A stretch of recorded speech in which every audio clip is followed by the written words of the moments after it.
Hi, good afternoon, Rev. Courage in Crisis. I am the Reverend Algernon Lewis. I am the chairman of the Moravian Church, East and West Indies Province, and I am out of Antigua. We've been having this series of conversations about faith and mental health, and now we are sort of pivoting to conversations about faith, health, and wellness as we continue to respond to the COVID crisis. We've dealt with a number of topics. Last time we were talking about the theological implications of COVID-19. And before that, we were talking about managing your finances in COVID-19. Today, we have a very interesting conversation planned for you, a conversation about food and faith. If you wish, food security and faith. Now, I am no agriculturalist. I have absolutely no expertise, and I do not get into much agricultural things because I realize I really don't have a passion for it. But we have two people on this panel who are passionate about food security, who are passionate about agriculture, who are passionate about urban and rural development. And so I will have them to lead us this afternoon. We have, out of Antigua, Miss Jennifer Maynard. She's the first Methodist to be appearing on the program. Welcome. The Methodists and the Moravians always do a good thing together. And we have also and Jennifer is in Antigua, and we have out of St. Kitts, Lindbergh Bell, who is from Zion in St. Kitts, and he's also very much involved in agriculture. To both of you, welcome to the panel this afternoon. And I'm looking forward to the breadth of things that you're going to share with us. Now, we're talking about food security and faith. In some ways, those things don't seem to go together. But let's just deal with the food security part. Can you, Jennifer, tell us what is food security? And I'm going to ask you the same question, Lindbergh. Tell us, what is food security? When we say food security, what are we really talking about? Jennifer, go ahead, please. Okay. When we say food security, we are referring to guaranteed access to the requirements, the food requirements of the individual. There is also tied into that little bit of thing, food security and as well nutrition security. Because you can have access to quantities of food, but you may not actually have the appropriate quantities of the various daily minimum requirements. So there's food security tied in with nutritional security. Food security can happen at three levels. It happens at the household level, where a number of individuals who eat together, who cook together, who live together, have security within that place that they function together. And that is household food security. There is community food security, and it can be varying communities. For example, it could be the Rastafari community in a particular one of our territories. It could be the community on an island, on one of our islands. For example, the community on Petit Martinique, or the community on Barbuda, or the community on Nevis, and a part of a country that is separated as an island. And then there's national food security, which is the security which the country, the nation of Antigua and Barbuda, the nation of Trinidad and Tobago experiences or enjoys. However, food security at any of the three levels can be compromised not only by the lack of the food items, but by some poor distribution nationally. Maybe there's a river that has cut off a section of a country, or where a community is being deprived by some cause, whether it be a real, a natural, a man-made, or other. And it can happen right within the family, the household, where a particular member or set of members and don't have access to particular types or classes of food. So it happens at various levels and can be denied by various manifestations within each of the three levels. Good. Lindbergh, do you want to add anything to that in terms of food security? I would concur with Jennifer in terms of the definition itself of food security, just having access to enough food, enough nutritional food, always. What I would add more to what she's saying, in particular here, when we're looking at food security, we need to definitely consider why is it necessary for us to have food security. We start from the simple basic, everyone must eat. You must eat to survive. And it is that it's one of the fundamental human rights that we have. We must have access to food. We look at it in terms of food security. It goes hand in hand with ensuring wellness and preventing sicknesses. As you know, we in the Caribbean, we are prone to many non-communicable diseases. And a lot of it comes from our nutrition, in terms of what we eat and how we eat.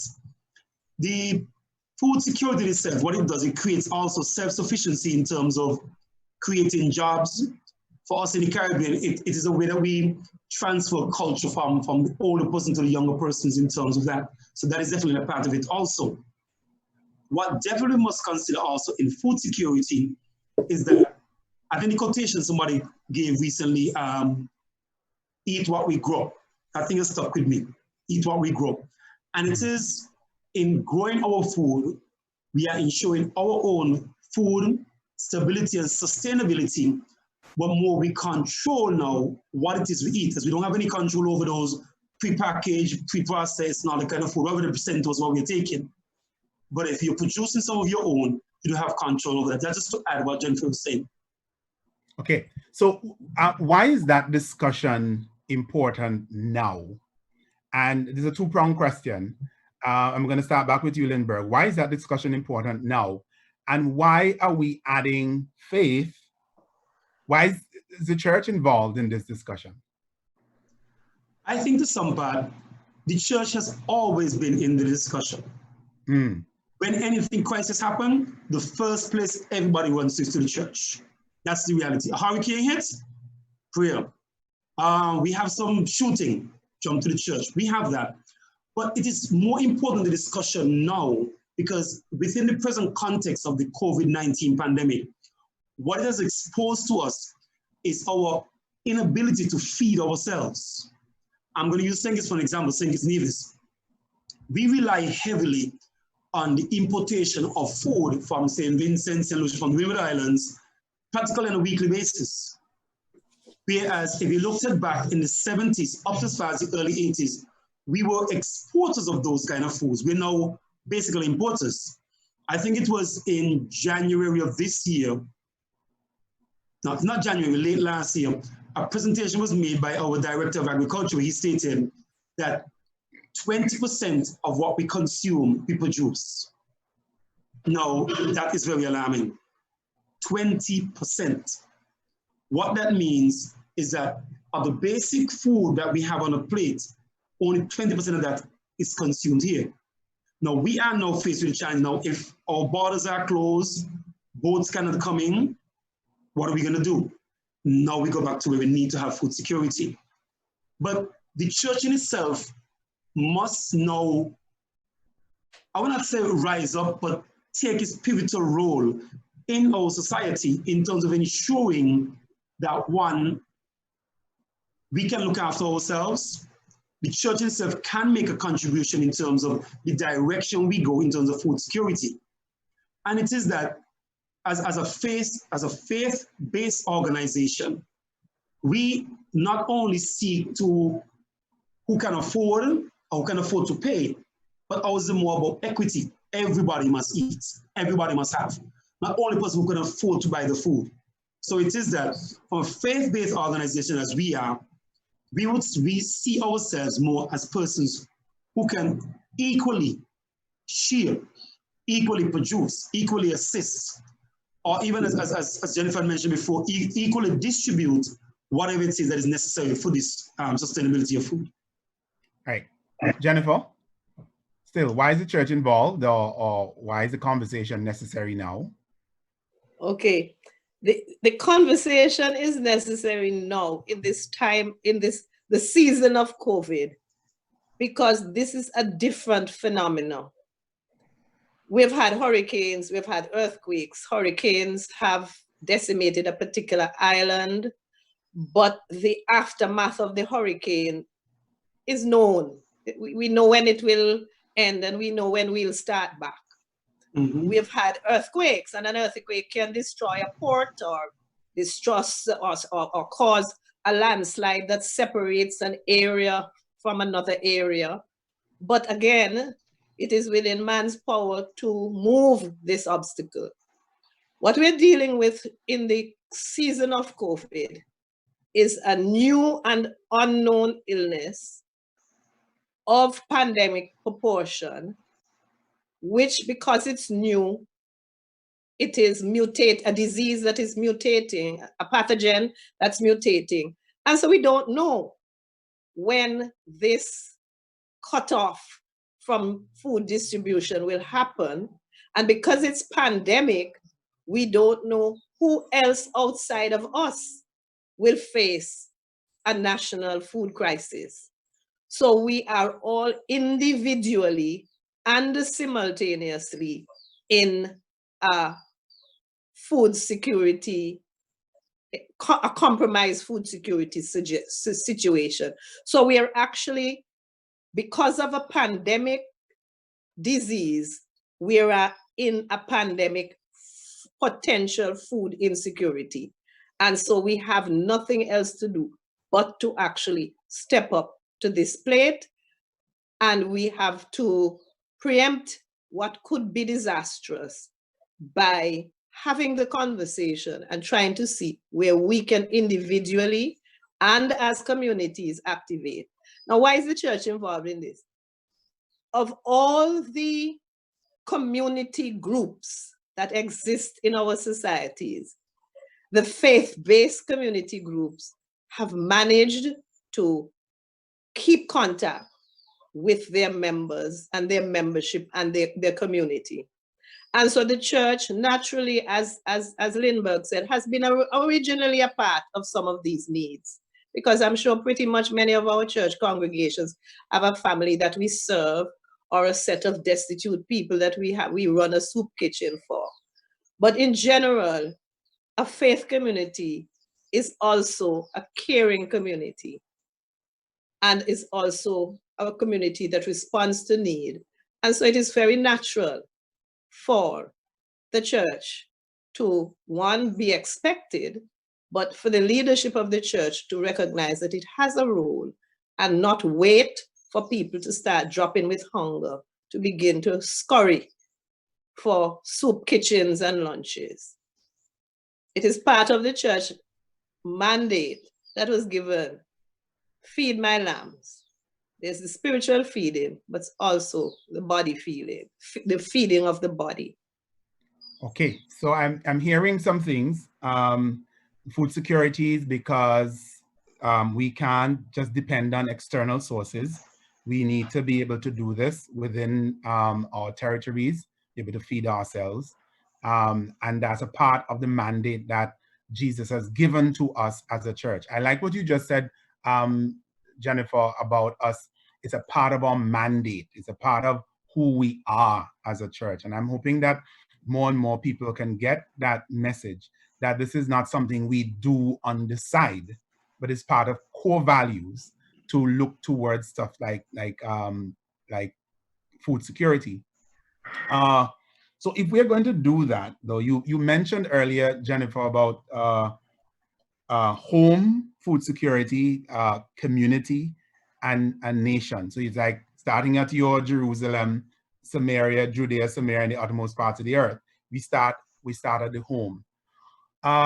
Where do we go in terms of trying to get this food security? Let's just say both of you have made the case to everybody that you need to do food security. You're talking to somebody like me, that I have plants outside that don't get watered. It's like I plan to water them, but they don't get watered. It happens. I need to work on that. So what do we do in terms of trying to secure our food as from the family perspective? We can start with you, Jennifer, and then come to you, Lindbergh.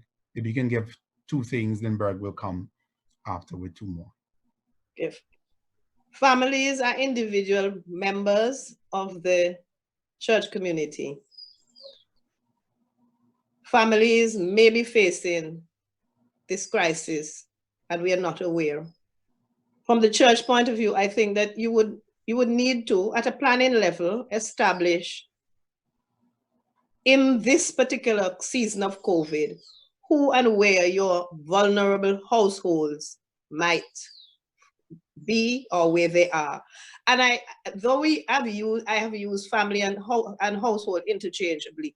We'll stick to household because family tends to be assumed to be blood relatives living in the same house, when in fact household may well be the related and unrelated, blood related people that may live around in a yard, because it is typical that Miss Maisie cooks and the little boy for Joan that don't like him other food will come by Miss Maisie.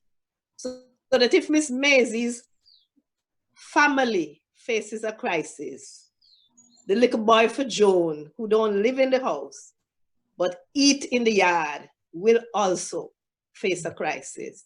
So we have to determine who is our household and what are their needs and who is part of this household. There's also the person that Jane cooks every Sunday. She cooks for the family, but she cooks for Mrs. Simon down the road. And he is a part of that household by extension, or he's a part of that family and therefore that household. In some places it's defined as people who eat out of the same pot. And so it's really determining what is that communal pot. The communal pot, we have to determine it at our congregation levels.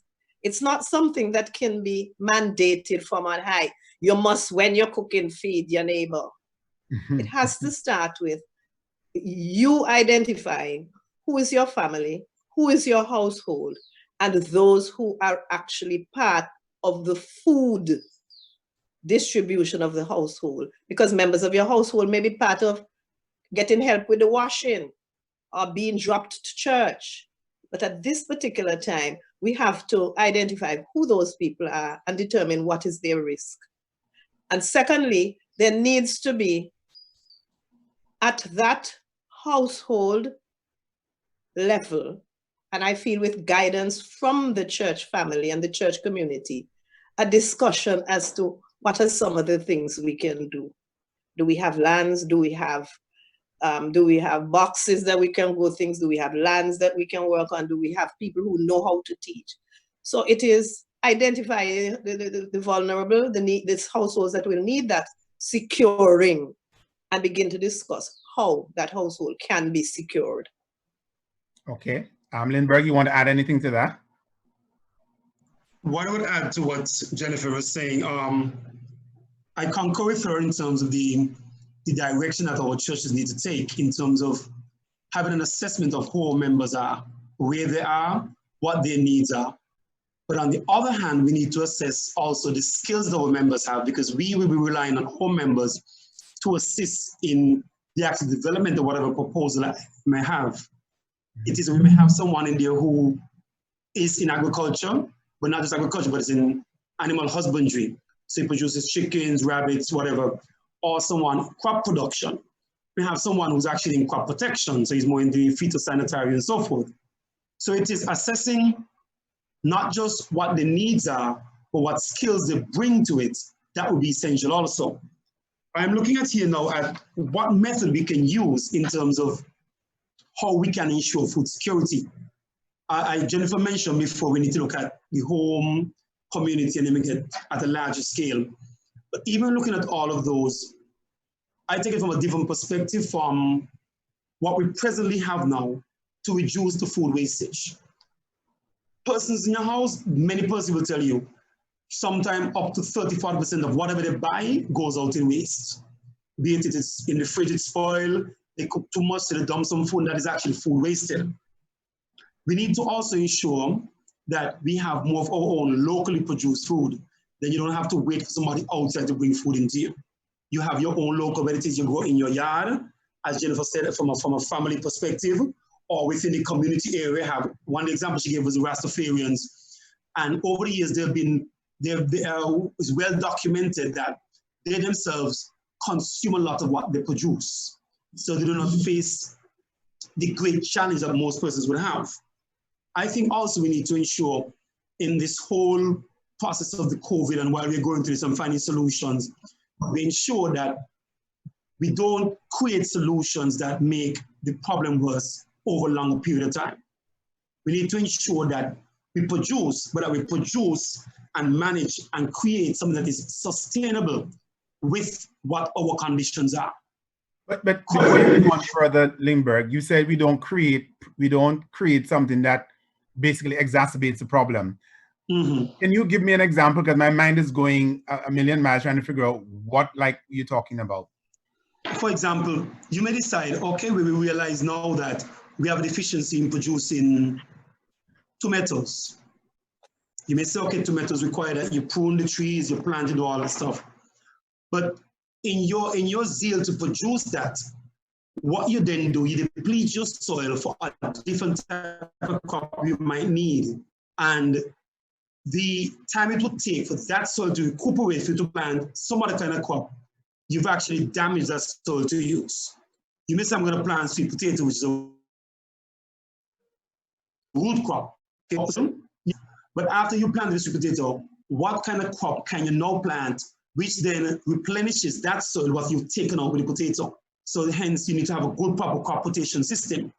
So it where you plant string beans, which puts nitrogen in the soil. You may come in after that with lettuce that takes out nitrogen.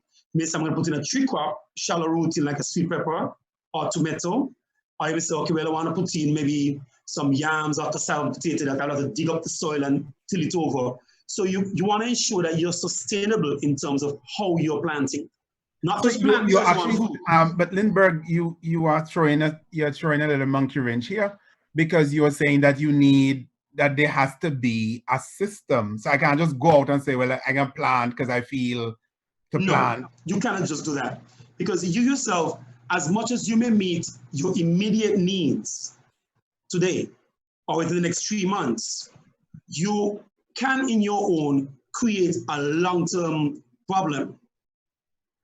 In your crop production, you may damage the soil crop, the soil itself, that for years after that, you cannot produce the quantity you may get within the short term.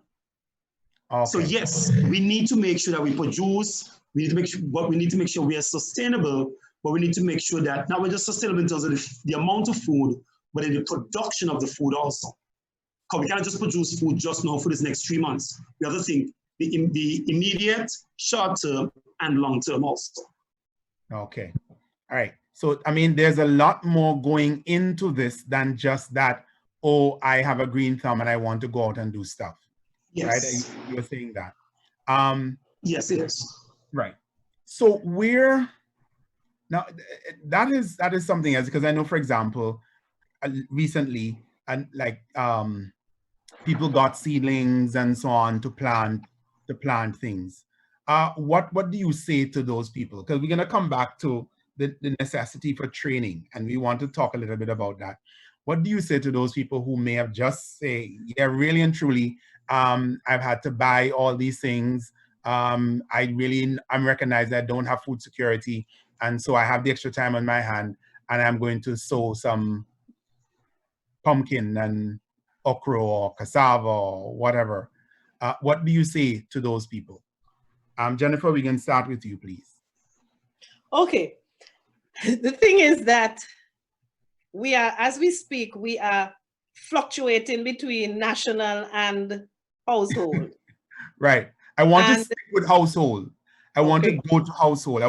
Because I want the people who are listening to this to derive some benefit for themselves, for their own household. So just pull me back. Remember, I'm not the agriculturalist. My brain is all over the place. So you need to make sure that this stays on track. Okay. From the household, one of the first things that we actually need to do is look at what we consume on a daily basis and determine what in actual fact is something that can grow. Some of us would know, because some of us would know that we have thrown out a pumpkin seed, a melon seed, a cantaloupe seed, a tomato seed. So some would know, but determine what of the things that I eat that I can produce. And produce the production and then the quantity that I need, so that you're going back to what you normally buy from the grocery, and then discuss it with somebody who knows yield, the amount that can be produced. And so you will actually be able to speak with somebody and they say, well, okay, it's 5 of y'all, you normally buy 10 pounds of tomato and it lasts you 2 weeks. Well, you could probably grow put in 3 tomato plants in a Clorox bottle, 3 Clorox bottles every 3 months, because that will keep you going with tomato for a period. You would know you would need more than, and you could conclude 2 cucumber plants, one pumpkin plant, 1 pumpkin vine, and then in discussion again, it's looking around at how much is around your house, because there's the line, there's the soak away, but then there's that old pile of chairs that you've been planning to do something about. Maybe those chairs might be something that you can actually plant at the foot of the chair and have a vine growing over it, the cucumbers growing over it. So it is a matter of getting with somebody, and as Lindbergh said, people who know are in the communities, and that's where the church can help. That is where the Greenberry Moravian Church or the Calvary Moravian Church or the Bethel Moravian Church can say, listen guys, we're trying to give support to food security. Who are the people in this community, in our faith community, that are skilled livestock, livestock husbandry, fishing, crop production, bees, or whatever. We want to be able to help persons. And it could start off informally with discussions and what one could call clinics, the same way you go to your doctor. These professionals could be available within the church community for questions and answers and guidance. Or let me pause you there a little bit, Sister Jennifer, because I want to make sure that we get you. So you're saying that if we're going to take on this agricultural thing easy, here's one position we can do as a church. We can access the professionals, the people who have the know-how, and find out also within our congregation who are the people who are interested. In fact, we're trying to get everybody, as many persons as possible within the congregation to say, let's put a little garden together. So you're saying to our congregation, you can take this on as your project to impact your community, to impact food security at a domestic level. We will bring somebody in, you will come, that person will kind of like hold your hand through the process. So you didn't just get a seedling and you go home, but that you get a seedling, you get advice, and that you're able to work through the process in terms of getting something, a proper yield. Is that what I'm hearing you saying? That is what I'm saying, and I'm saying that how it is mobilized and how it is actualized will depend on the circumstances and the context of the various church congregations and their relationship with their individual household membership and the other non-church members.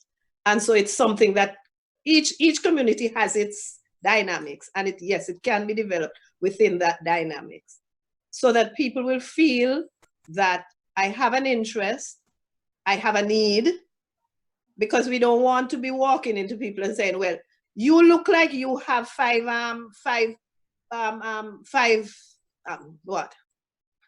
land behind there. You should start planting.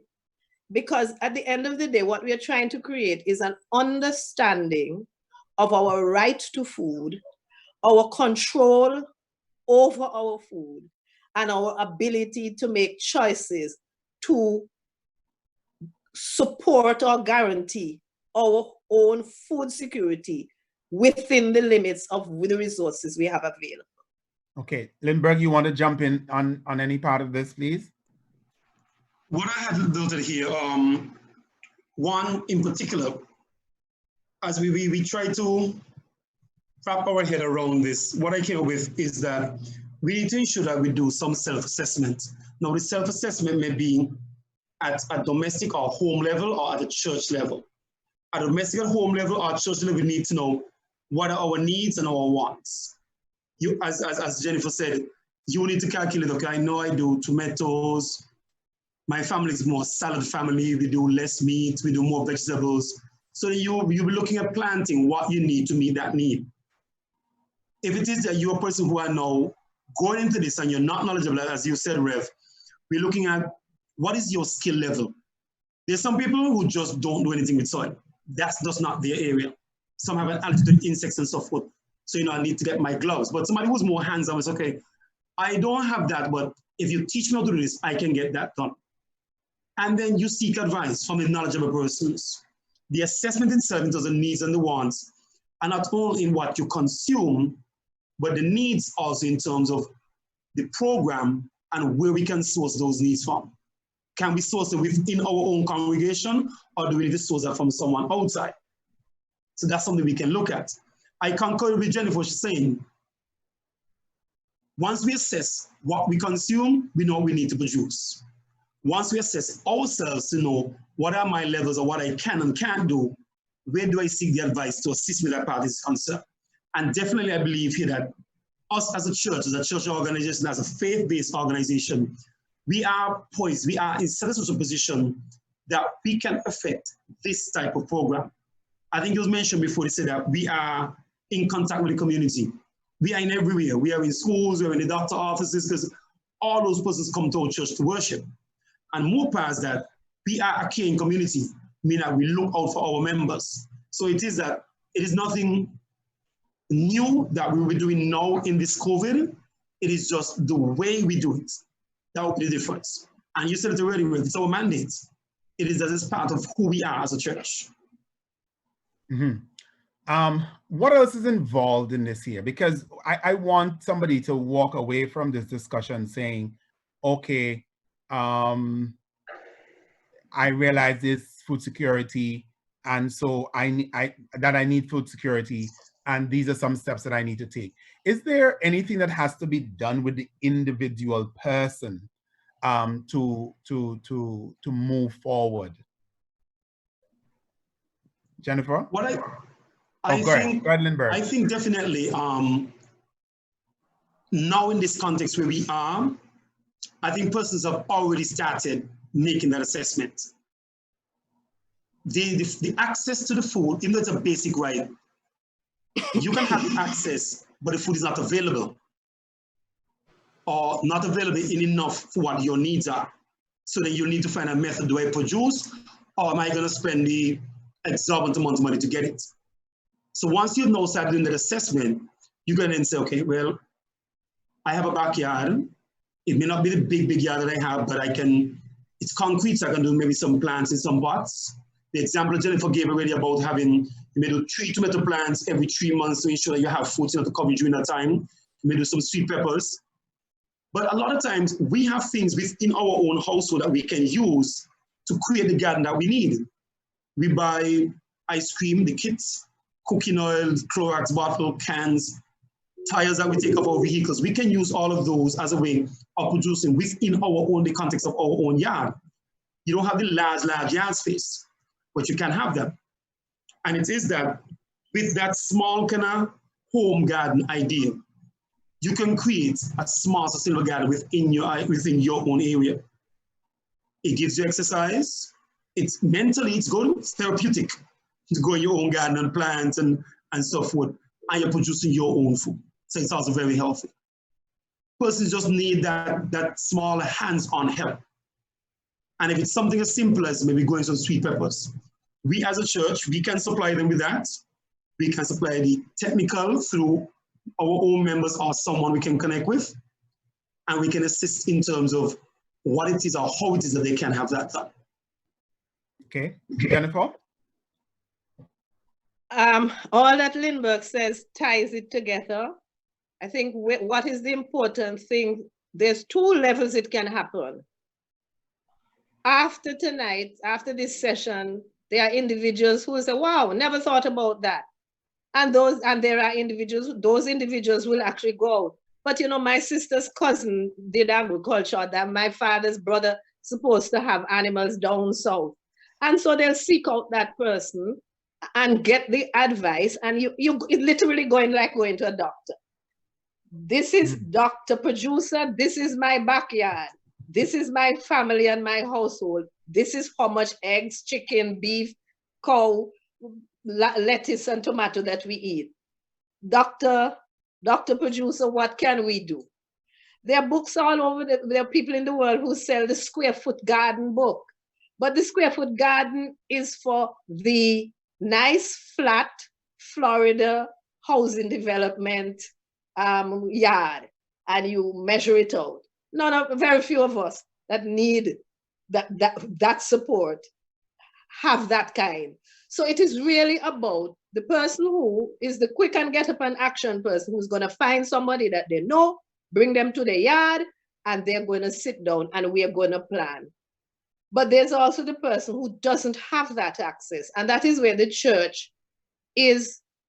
For me, I'm less concerned about the church providing seedlings.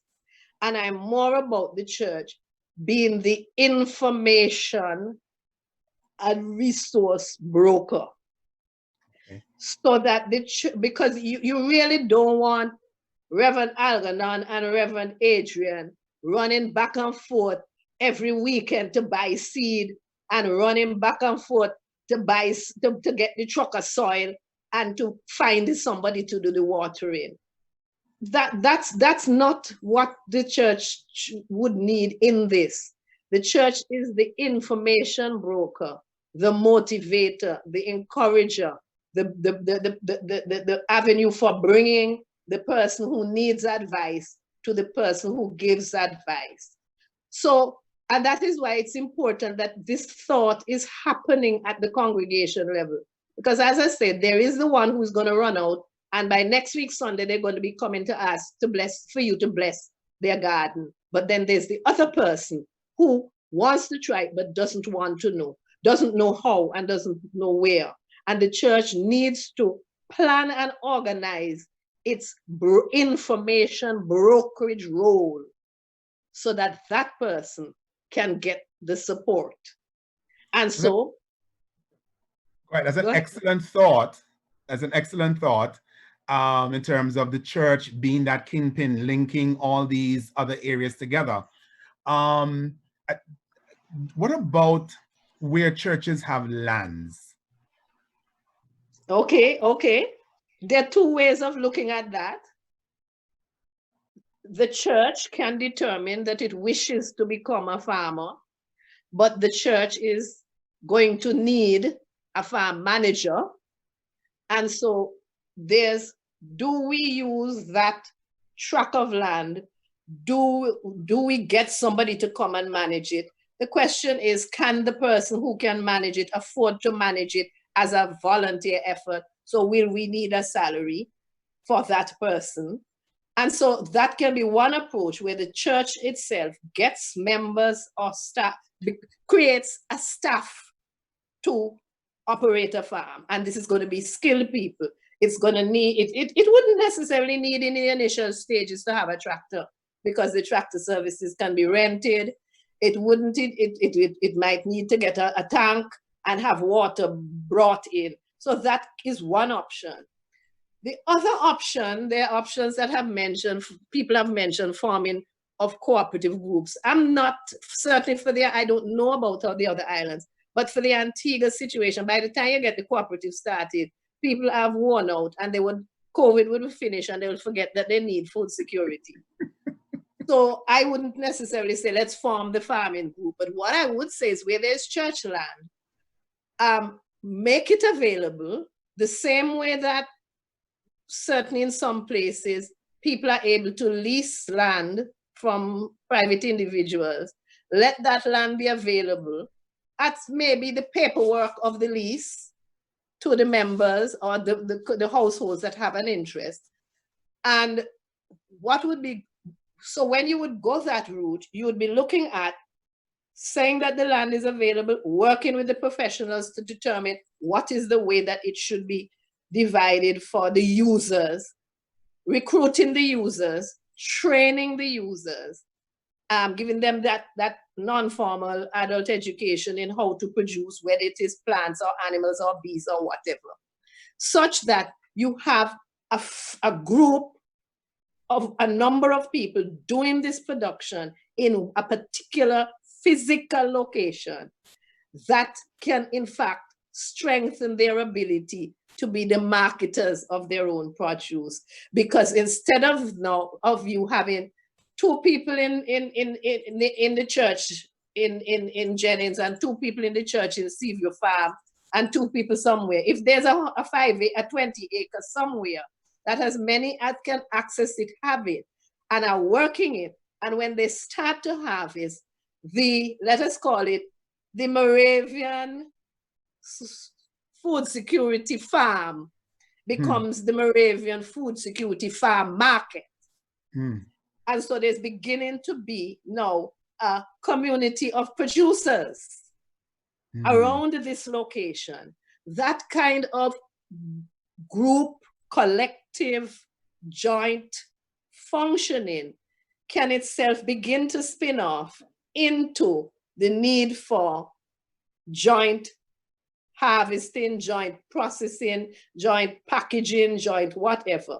So that the idea of, for example, a honey extractor and bottler doesn't come from somewhere off the top of somebody's head. It comes from the honey production that is happening in that farm, that farm, yes, the community farm, and the presence of the bees help to pollinate, so that the yields of the plants requiring pollination is greater.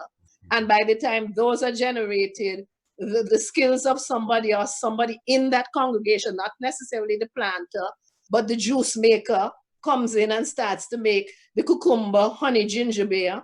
And so in the first harvest, you're selling honey in a bottle, cucumber in a bottle, a cucumber in a bag, and melon in a bag. By the next cycle, you're actually having honey, fresh cucumber, and cucumber ginger drink. And so that it begins to build. So not only are you producing, you're building camaraderie, you're strengthening the community spirit, ideas are being spawned, because now we now have this lady that say, but I have pumpkin, and this one has cucumber, and this one has ginger, and this one has sorrel. Next news you hear we have a sorrel ginger cucumber punch that nobody ever thought of, and it might sound strange, but we might be more tasty than we can imagine. And all of that comes from the fertilization of the minds, of the skills working together on that piece of church land. Right. We are running out of time. Brother Lindbergh, you want to just drop anything in there quickly? I concur with what Jennifer is saying. As a faith-based church with a piece of land, put it on the production. And even the example that she gave us of how it can be done, that is exactly what I was thinking along that same line. Because a tractor come to plow, it's communal area, you got it to share for everybody. What you're producing, whether it is you're looking at selling outside of our church community, or even selling within our church community, that does create some level of sustainability and does create some food security for us. So I concur with all that Jennifer was saying just now. Okay. I think one of the things that you said earlier, but it sort of got, lost is not the word, but lost in the midst of the discussion, is the whole need for that change of mind and change mindset, of attitude towards this whole thing of agriculture. Because some people listen to this discussion and say, I don't have any time for that. No, I can't be bothered with this agriculture, food and security. But when you begin to realize that if it were a war of some kind, that the ships couldn't come, and if things really, really get bad, that America starts saying, no, we are not sending our food out because we're going to need it. then we realize that we would be up the creek without a paddle. And so we're going to need to feed ourselves. And so we're going to have to learn to eat yam, whether we like yam or not, and eat pumpkin if we like pumpkin or not, because that is what we have. Or we're going to have to put it in a way that makes it easier for us to consume. So the matter of food security through all of this, you're saying, is very, very important. And it hits all of us in the right place because we all have to eat. All this fancy taste that we have with the things that have to be imported, we will have to adjust those tastes, because when those things are not available, we have to go and eat what we produce. There's a thing that they're talking nowadays about from farm to table. What I'm hoping from this discussion is that this, as I said before, that somebody's mind will be sparked. But more than that, that as a church, we will have some stuff going on. I'll tell you this much, that, and I'm putting him on the spot, Reverend Nigel Daniel has been doing some work in farming in Tobago itself. And so we're going to have him on at another time with pictures of what they're actually doing, so that we can see some of that stuff. And I want you also, Jennifer and Lindbergh, to be part of this discussion, because you started talking about, okay, you can cut off a Clorox bottle, a bleach bottle, or a ice cream pan, and you can grow your stuff in that. All the creative ways in which we can do things. Because somebody said that I live in a clay area, my soil doesn't produce a lot of stuff. So maybe then we have to now give people the ideas and that training so that they can say, hey, this is something that I can do. We really want this to be a conversation about, yes, faith and wellness and health, as we realize that COVID-19 is throwing up all these things to us to say to us, you need to get busy, you need to get active, you need to do more than just sit where you are and wonder what is going to happen next. So I want to thank you, Lindbergh Bell from Zion and St. Kitts, and Jennifer Maynard from Ebenezer Methodist here in Antigua, for sharing of your wealth of experience. Both of you are in agriculture. I've studied this for most of your lives, even though your ages are slightly variable. Jennifer is an urban, not urban, is a rural development specialist. Rural development specialist. And Lindbergh, you are, what's your terminology, agriculturalist? I'm a well-paid farmer. I'm school's agricultural coordinator, so still in the field. Agricultural coordinator.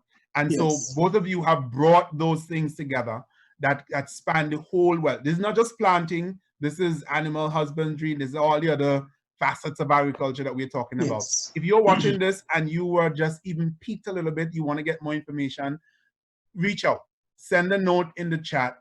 Jennifer is available, Lindbergh is available. We can have this conversation, we can have this training, we can talk to the people so as to make sure you can do what can be done. You can get your 5 seeds and 3 eggs or what have you that you need to put together, and they can give you the know-how so that we can work towards food security. It's not something that happens overnight. I like the fact that you said that, Jennifer. It's a layered thing. We are building, and over a process of time, we'll get to where we need to be. So thank you again. And if you were listening to this discussion, whether by Facebook or YouTube, and you're interested, you want more information, reach out to us as Moravian Church in your Moravian community. Send a note as you watch it, send a note in the chat, because we go back to the chat to see what people are saying, and we want to answer those questions. Thank you for sharing. Again, I am Reverend Algernon Lewis. I'm chairman of the Provincial Elders Conference of the Moravian Church, and we're pleased to bring you this program. Next program, which will be today's Thursday, next week Tuesday, we're gonna skip the agriculture. We're gonna go agriculture probably next week Thursday again. We will have a group of students on who were supposed to have walked in their graduation, but didn't walk because of what COVID did. I want to talk to them, want to talk to their generation, hear how they're feeling, how COVID is hitting them. If you have a student who is in that position, we want you to invite them to be part of that discussion. So thank you again for joining us. Have a good evening, and may God continue to bless you. Bye-bye. Welcome. Bye.